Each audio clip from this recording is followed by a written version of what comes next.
Oke, kali ini kita akan coba buat sebuah aplikasi ya, pakai Mendix. Kita akan coba buat rancangan untuk membuat aplikasi mungkin kasir kali ya. Kita akan bikin studi kasus di sini. Nah, di sini saya akan menggunakan Mendix ya. Kalian bisa akses saja di marketplace-nya Mendix dan saya akan coba gunakan versi yang terbaru. Di sini kelihatannya versi 11 ya, walaupun ini masih beta. Tapi karena ini nggak kita pakai untuk aplikasi beneran ya, production, jadi kita nggak apa-apa pakai versi yang beta ya, yang paling baru nggak apa-apa. Tapi kalau kalian mau coba versi yang lain silakan. Saya sarankan kalian menggunakan versi yang LTS ya, long term support. Nah ini ada di 924. Tapi karena saya pengen coba fitur-fitur baru ya di Mendix terbaru, jadi kita pakai versi yang 11. Nah saya mencoba meminta bantuan ya sama AI untuk meminta buatkan struktur database. Kira-kira struktur database yang bagus itu seperti apa? Di sini ada tabel core-nya ya, ada produk, ya ada transaction sales dan lain-lain. Nanti ini kita akan coba terapkan di Mendix kita ya. Nah, di sini kita akan coba buat project baru. Kalian coba klik create new aja ya, buat project baru. Dan di sini kita akan coba pakai template yang blank ya, template yang kosong. Kita coba cari ya. Nah, ini ada blank ya. Ini kita pilih blank aja, use di starting. Nah, terus di sini pilih no aja. Nah, di sini saya kasih nama aplikasi kasir ya. Ini aja. Nah, enable online service-nya saya no-kan saja. Dan di sini saya coba browse, saya coba masuk ke YouTube. Ya, kalian mau simpan di mana bebas. Ya, saya akan coba buat folder Mendix di sini. Nah, di sini saya akan coba buat namanya kasir. Ya, simpan di sini ya. Habis itu kita coba create app.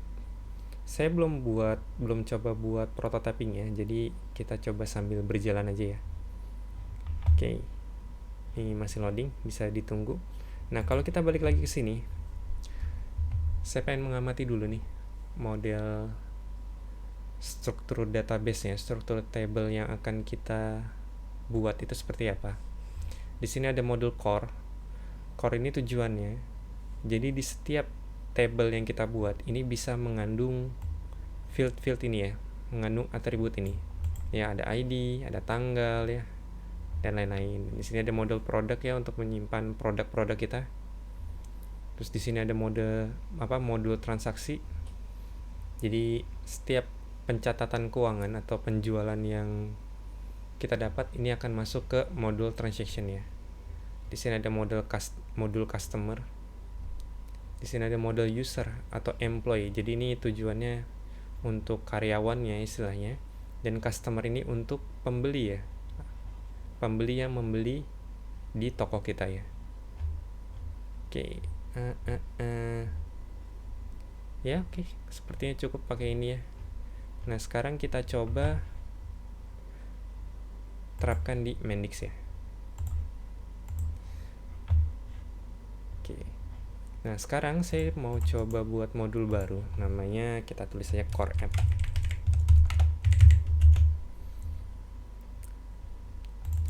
Ya di sini saya pengen coba buat sebuah entity.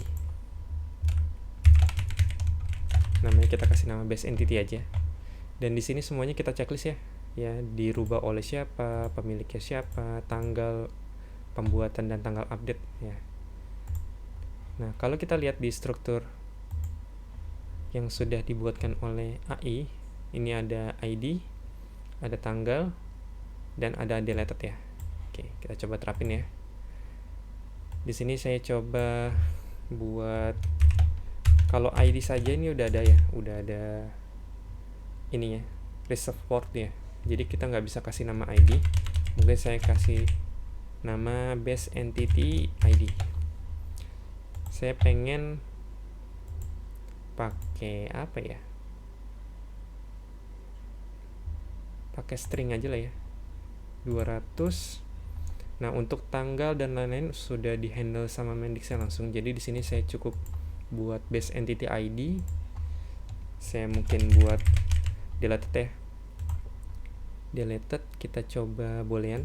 Deleted ini tandanya recordnya ini sudah dihapus atau belum ya. Jadi kalau false berarti datanya belum dihapus, tapi kalau true sudah dihapus.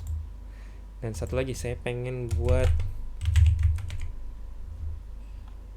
ini ya, field aktif. Jadi nanti kita bisa munculkan atau kita hidden ya datanya. Tujuannya itu. Nah, ini basicnya saya coba kasih true ya, default value-nya. Oke, sepertinya cukup. Oke, selanjutnya coba kita cek kita perlu apa lagi. Di sini ada modul produk ya. Jadi ada produk kategori dan ada produknya. Coba name description. Nah, coba ya kita buat modul produk.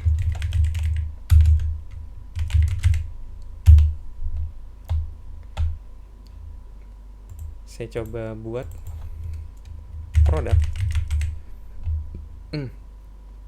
atau produk kategori dulu deh.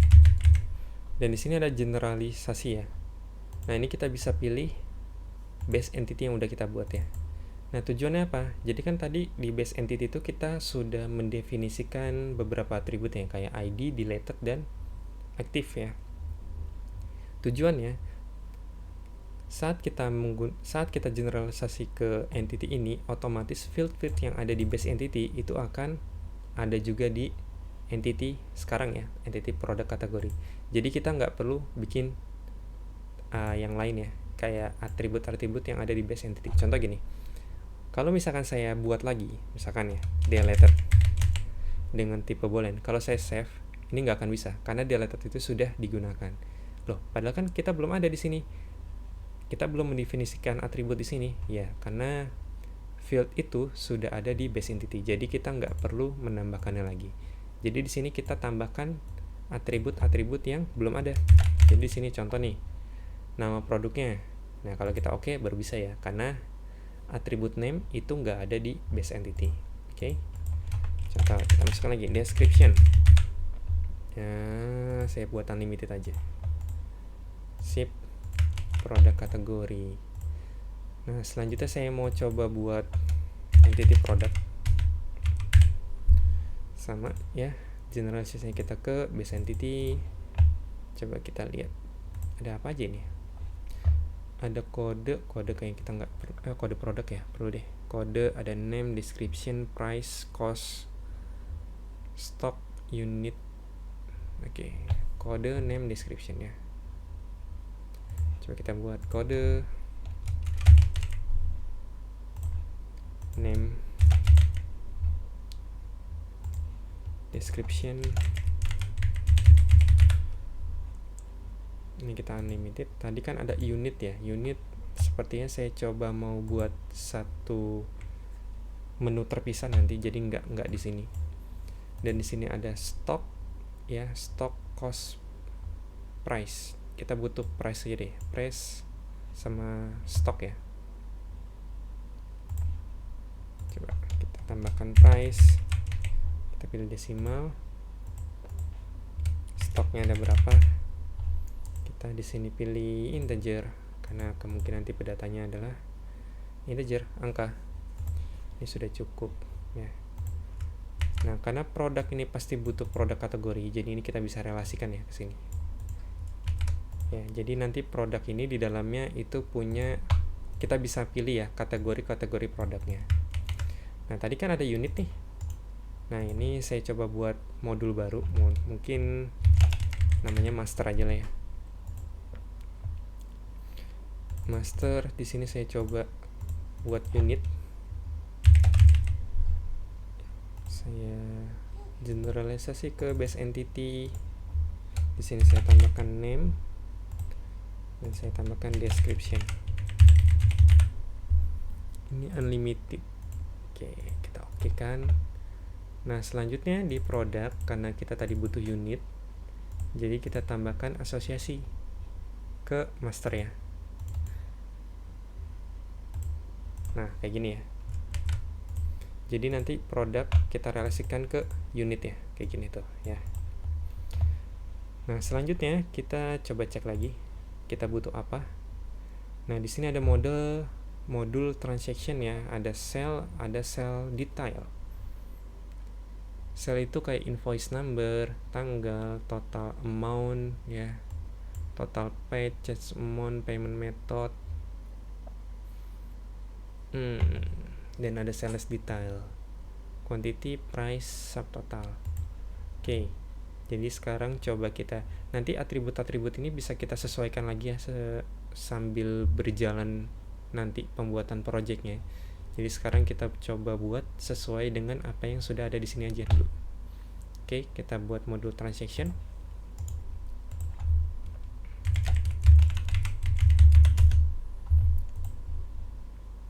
Oke, nah sebelumnya tadi saya lihat di sini ada payment method ya, ada metode pembayaran.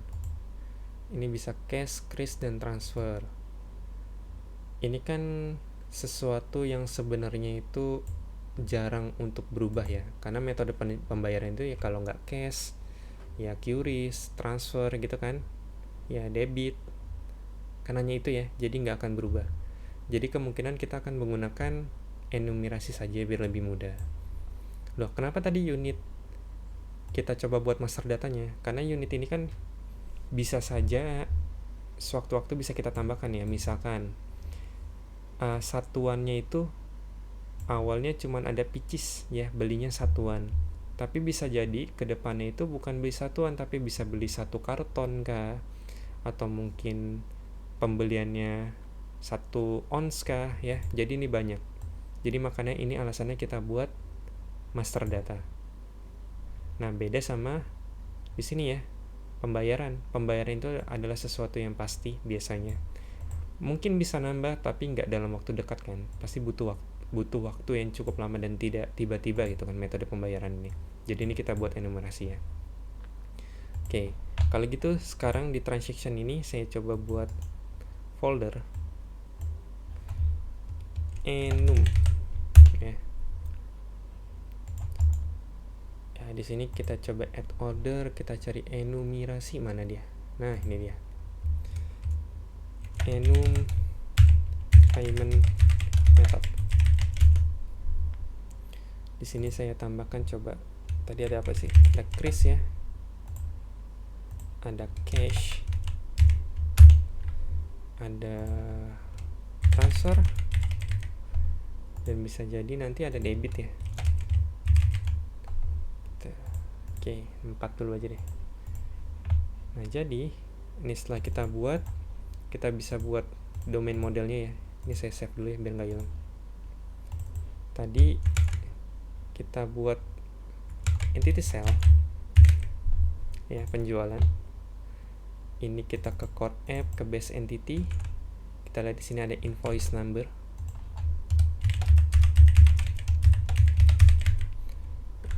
Invoice number kita bikin string aja.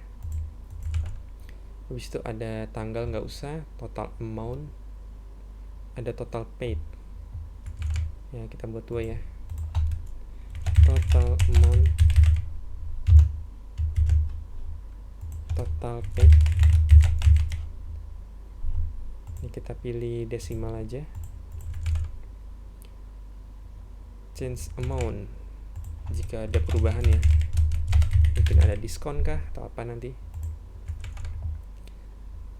Ada payment method, sudah payment method tadi kita bikin enumerasi ya, method sudah ada, dan ada note, ada catatan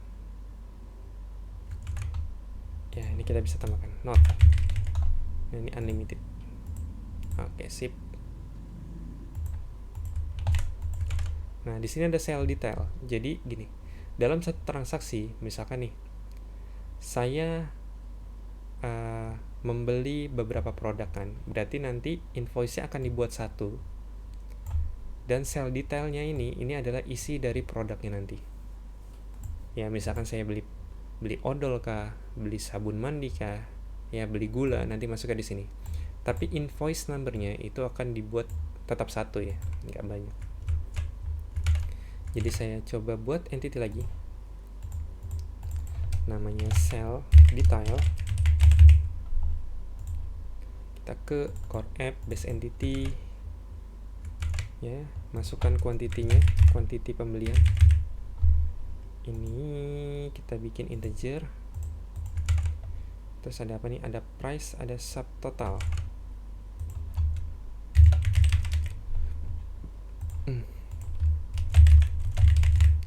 Subtotalnya kita pilih desimal ya, dan kita tambahkan juga ya produk yang dibeli apa. Nah, produk. Oke ya, tuh sell dan produk. Ini kita oke. Dan jangan lupa kita harus relasi ke atas ya. Jadi nanti satu invoice number itu punya beberapa produk, kayak gitu ya dibacanya. Nah, selanjutnya kita masuk ke customer, siapa yang membeli. Nah, nanti kita coba buat modul customer. Oke. Nah, di sini namanya customer.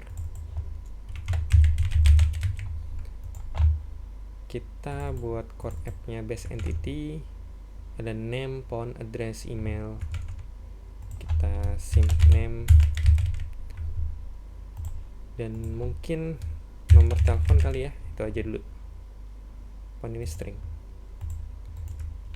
Sip. Nah, nanti jangan lupa di sel ini itu kan biasanya ada data siapa yang membeli ya. Jadi kan kalau kalian ke supermarket biasa ditanyakan kayak apa namanya, punya membernya kah atau tidak. Nah, nanti masuk ke customer ini.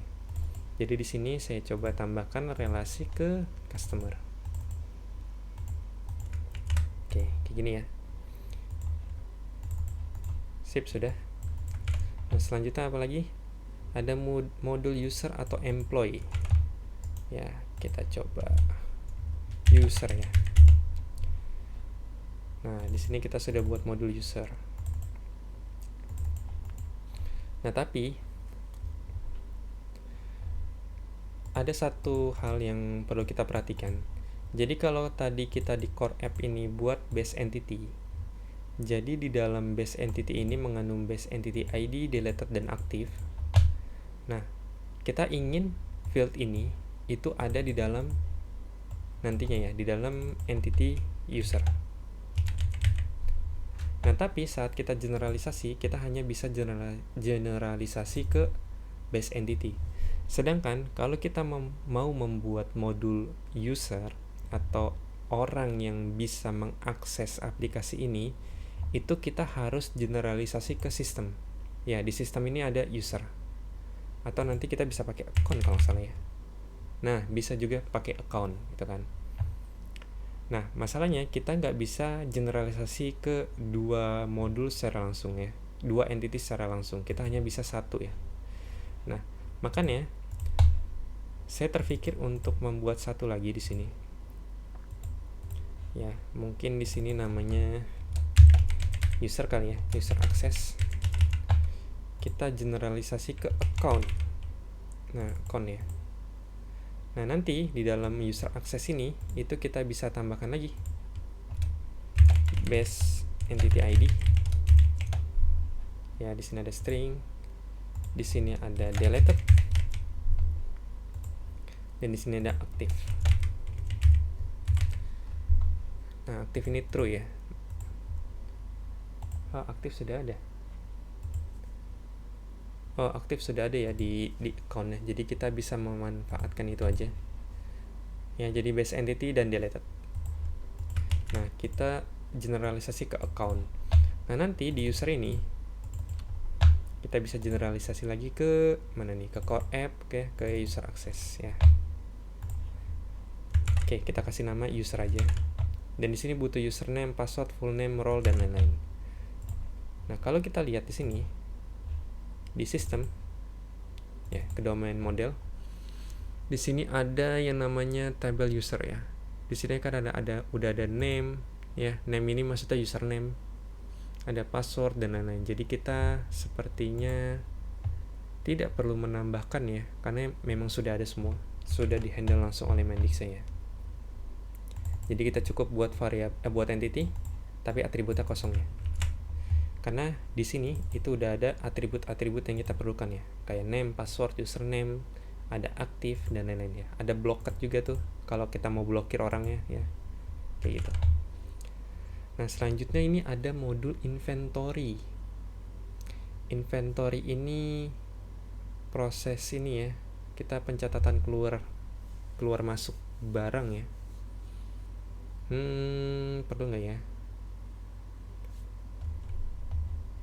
Ya oke lah, kita tambahkan ya inventory. Jadi saya mau buat satu modul lagi namanya inventory.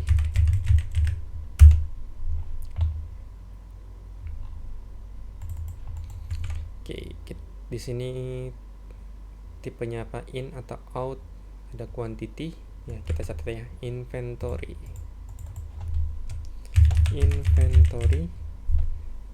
Kita coba generalisasi ke base entity, dan di sini kita perlu type aja sepertinya.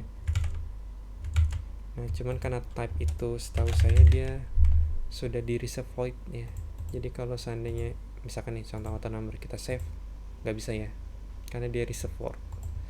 Jadi namanya mungkin saya ganti inventory type ya. Kita pilih enumerasi, di sini kita buat dulu ya, namanya enum inventory type ya. Di sini in dan out. Oke, kita oke. Nah di inventory ini kita coba buat folder namanya enum juga. Nah ini kita masukin ke dalamnya. Sip, kita save semuanya biar nggak hilang. Di sini ada quantity, ada not ya. Quantity kita tambahkan, ada catatan juga kalau perlu catatan. Ini kita unlimited aja. Di sini kelihatannya kita perlu relasi ke produk dan user ya. Coba kita tambahkan produk mana? Tambahkan lagi ke user ya, user di sini. Sip ya. Ini udah semua. Selanjutnya kita perlu model utility. Ya, di sini ada config, ada key dan ada value. Saya belum tahu ini akan kepake atau enggak. Jadi kita buat dulu aja ya. Coba kita hidden-hiddenin. Saya mau buat utility.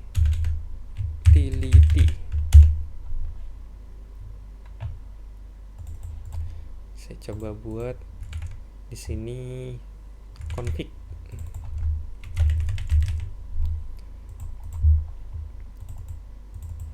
Kita tambahkan key dan value.